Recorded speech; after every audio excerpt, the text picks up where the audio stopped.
नमस्कार किसान भाइयों, स्वागत है आपका हमारे YouTube चैनल में। किसान दोस्तों, अक्सर हम लोग काफ़ी ज़्यादा मेहनत करते हैं, गन्ने में खाद और हर चीज़ों का ध्यान रखते हैं, लेकिन समय पर हम अपने गन्ने की देखरेख नहीं कर पाते हैं, जिसके कारण हमारी फसल में जो फंगस वाले रोग हैं वो पनपने लगते हैं। जब शुरुआती लक्षण होते हैं तो इनके बहुत से बारीक लक्षण होते हैं जिनको हम देख नहीं पाते हैं, और इनको अगर हम देख भी लेते हैं, नज़रअंदाज करते हैं, तब हमारा काफ़ी ज़्यादा नुकसान होने के चांस रहते हैं। अगर हम इसे समय रहते परख लेते हैं, देख लेते हैं और समय रहते कुछ दवाओं का स्प्रे कर लेते हैं तो इस पे कंट्रोल कर सकते हैं। हालांकि इसे बिल्कुल ख़त्म तो नहीं किया जा सकता है। अगर आप इसे बिल्कुल छुटकारा पाना चाहते हैं तो जिस खेत में आप गन्ने की फसल बार बार ले रहे हैं उस खेत में आप फसल चक्र अपनाएं, किन्हीं अन्य फसलों को आप लें, उसके बाद गन्ने की बिजाई करें।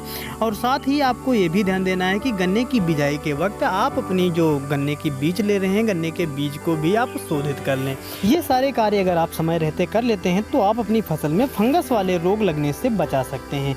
अगर आप इन कार्यों को नहीं करते हैं तो आपकी फसल में काफ़ी ज़्यादा फंगस के रोग लगने के चांस रहते हैं, और जितने भी पेड़ी के गन्ने होते हैं उसमें फंगस वाले रोग काफ़ी ज़्यादा लगते हैं। अगर आपकी फसल में यानी पिछले वर्ष, अगर जो इस वर्ष आपने पेड़ी ले रखी है उसमें पिछले वर्ष अगर रोग रहा हो तो इस वर्ष आपको पहले ही फंगीसाइड का स्प्रे कर देना है, क्योंकि इस बार भी आपकी फसल में ये रोग काफ़ी ज़्यादा लगेंगे। उसमें से कोई भी ये रोग हो, फंगीसाइड वाले रोग जितने भी होते हैं, पुक्का बोइंग हो, रेड राट हो, कंडुआ हो या अन्य कोई भी फंगस वाले रोग दिखाई दे रहे हों, उनके प्रति आप पहले ही सचेत हो जाएं और उनके लिए आप पहले से फंगीसाइड का प्रयोग कर लें, जिससे आप अपनी फसल को बचा सकते हैं। और इनका प्रयोग आप जून के शुरुआती सप्ताह में ज़रूर कर लें, क्योंकि इस वक्त आपकी फसल में ये रोग दिखने वाले होते हैं। ये रोग पहली बारिश और जून के पहले सप्ताह में हमारी फसल में दिखाई देने लगते हैं।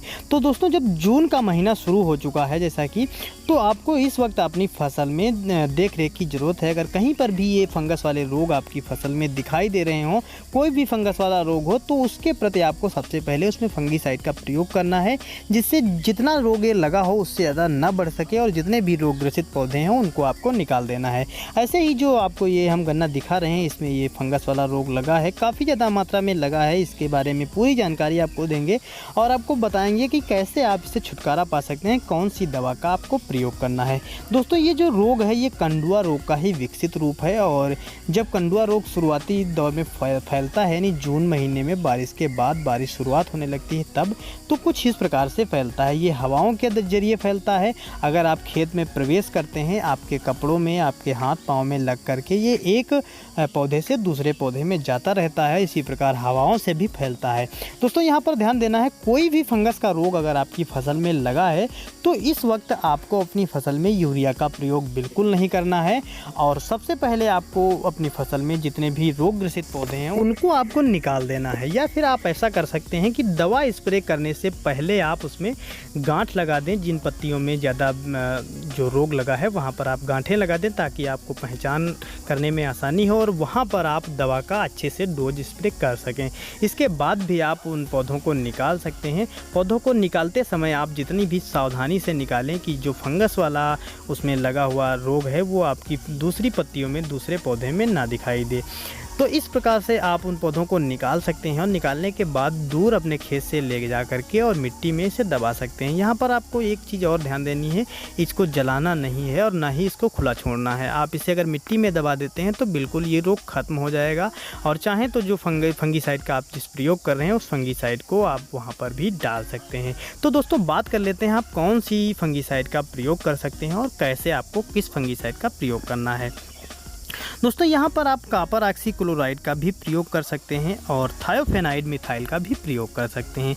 इनमें से कोई भी जो आपके क्षेत्र में उपलब्ध हो जाए उसका आप प्रयोग कर सकते हैं, जिसको आपको 600 से 800 ग्राम प्रति एकड़ के हिसाब से प्रयोग करना है।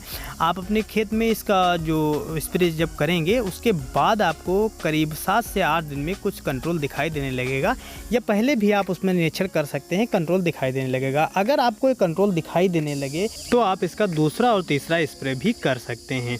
इसके लिए आपको 200 ग्राम फंगिसाइड प्रति 100 लीटर पानी में मिलाकर स्प्रे करना है। अगर आप अपनी फसल में 2-3 बार स्प्रे कर लेते हैं 7 दिन के अंतराल पर, तो इस रोग को आप कंट्रोल कर सकते हैं। जितना रोग है उतना ही लगा रहेगा, और जैसा कि हमने बताया कि आप रोग ग्रसित पौधों को निकाल देंगे तो आप अपनी फसल में इस रोग को फैलने से रोक सकते हैं, जिससे आपके उत्पादन बढ़ने के चांस अधिक हो सकते हैं। दोस्तों, ये सारी जानकारी थी जो कंडुआ रोग और अन्य फंगस वाले रोग हैं उनके प्रति हमने बताई आपको। अगर पसंद आई है तो लाइक शेयर करें, चैनल पर नए हैं तो सब्सक्राइब करें।